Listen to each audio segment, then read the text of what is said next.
Magna Carta. For many people, this is the source and fountain of Western liberty. Magna Carta is one of the most famous documents in English history. But when you actually read it, it can be rather disappointing. It has no stirring statements about the rights of man or all men being created equal. In fact, it has rather more to say about fish weirs on the Thames and inheritance tax. But in the midst of all this detail, a few clauses still ring out a clear message. No free man shall be seized, imprisoned, dispossessed, outlawed, exiled, or ruined in any way, nor shall we attack him except by the lawful judgment of his peers and the law of the land. Or this: to no one will we sell, deny, or delay right or justice. The reverberations of this crucial clause are with us to this day. When we debate whether we can justify imprisoning terrorist suspects for 28 days or 56 days or 90 days, we're referring back to the principles in this document sealed by John in 1215. It was a revolutionary moment. Royal whim would no longer decide the fate of a subject.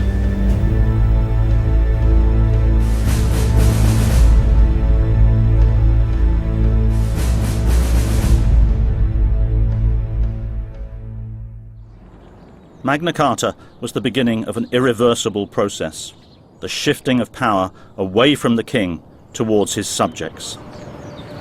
Inside this building is an enormous chamber, known at the time as the most capacious room in Christendom. It was here that the king gathered his most powerful men when he needed to discuss matters of importance: war, inheritance, relations with the church. And it was these conversations that gave this new institution its name, from the French word parler, to talk. This is Westminster Hall, the heart of the Palace of Westminster, the birthplace of the English Parliament.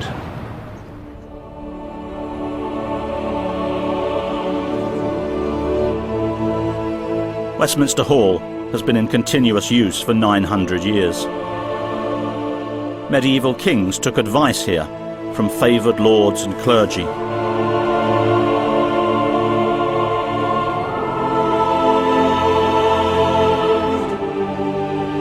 What we think of today as Parliament, a place where laws are made, evolved here. Not because medieval monarchs wanted democracy, but because they needed cash. In the 13th century, a series of expensive wars meant the king had to increase taxes, everybody's taxes. To avoid open revolt, he had to open up these assemblies to others beyond earls and barons, to those a little bit further down the social scale, eventually including members of the emerging merchant class. From such prosaic necessity was democracy born.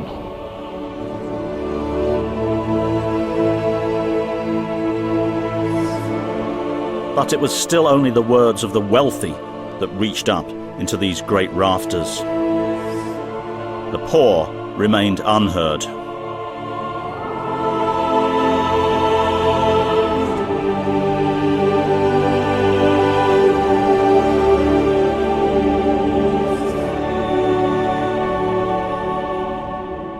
Despite the advances in common law, Magna Carta, the growth of Parliament, in the middle of the 14th century, 1/3 of the population was still living in bondage, tied to the estates of the rich. Life had changed very little for them. It would take an act of God to set them free.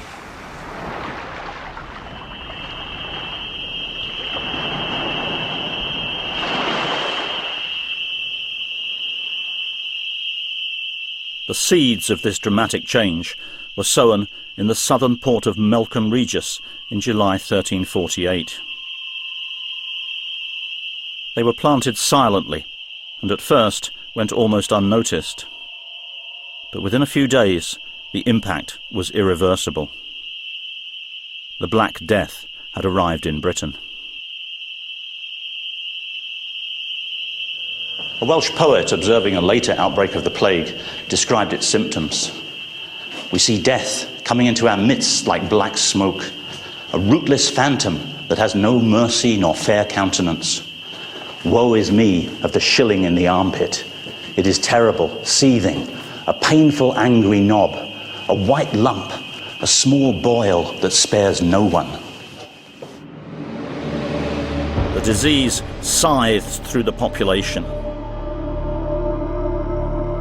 It made its way along the coast by Southampton, where almost the whole strength of the town perished.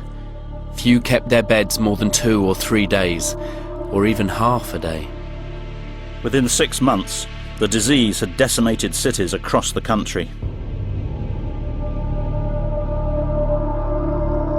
The Chancellor of the university reported from Oxford. The university is ruined and enfeebled by pestilence. 30,000 scholars, and now only 6,000 remain. Within 12 months, half the population of England was dead.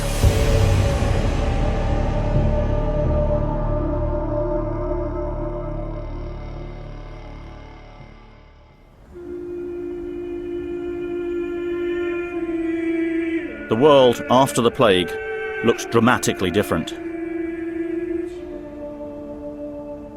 Entire villages lay deserted.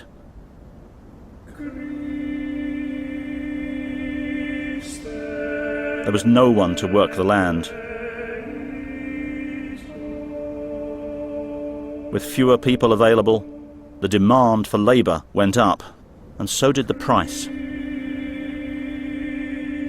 Labourers would no longer be at the beck and call of their lords.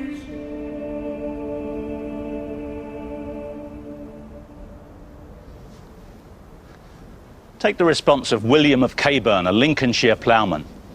William, we are told, did not want to work except at a daily rate, and he did not want to eat salt meat but fresh meat, and on account of that he left the village. Such men sensed the way the wind was blowing. The third order of medieval society, those who worked, was beginning to taste a new freedom. The authorities panicked. Just a year after the plague, in 1349, they rushed through a law to freeze the wages of labourers. They passed another, stopping them from travelling to look for work. They even brought in a law aimed at branding every person according to their status. This new law was designed to make the class system visible. It dictated, in very precise terms, what you could wear. A peasant must look like a peasant or face the consequences.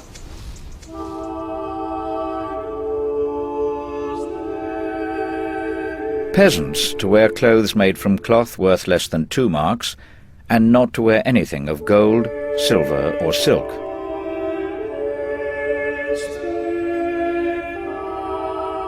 Squires and gentlemen with land worth less than £100 a year to wear cloth worth less than 4.5 marks.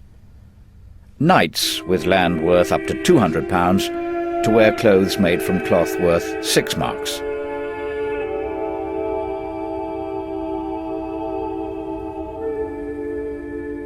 Such desperate attempts to bind the peasants to their old way of life only fueled centuries of frustration. So when the government of the new king, Richard II, tried to raise taxes on this diminished population, class tension reached breaking point. Rebellion broke out. The rebels attacked hated symbols of power. They burned piles of legal documents to destroy any record of their subjection. In Cambridge, the university archives were thrown onto a bonfire, while the rebels cried, "Away with the learning of the clerks! Away with it!" Then violence came to the capital.